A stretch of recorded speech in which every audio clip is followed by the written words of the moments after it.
కట్టుకోవడానికి తగిన బట్ట లేక, నఖకేశ సంస్కారాలు పాదరక్షణ లేక, తనను తానుగా చెప్పుకోలేని దుస్థితితో సిగ్గుపడి రూపు చెడి హీనంగా దీనంగా పరిభ్రమించేటట్టు చేస్తారు. నీకిష్టమైన రంగు నలుపు కదా.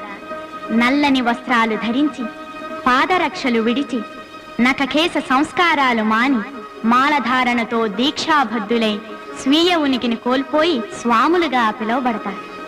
నీవు చెప్పిన కష్టాలన్నీ భక్తితో ఆనందంగా ఆచరిస్తారు. సంతోషమేగా? స్వామి, మరో ముఖ్యమైన విషయం. నా చూపు సోకి అనురక్తులైన దంపతులు విరక్తులవుతారు. కఠోరమైన బ్రహ్మచర్య వ్రతాన్ని అవలంబించి స్వామియే శరణమయ్యప్ప అని శరణు ఘోష చేస్తూ అడవుల వెంబడి పాదచారులై నా దర్శనార్థం వస్తారు. అటువంటి నా భక్తులను నీవెప్పుడూ పట్టి పీడించరాదు. శుభయోగములనే కలిగించాలి. ఇది నా ఆజ్ఞ.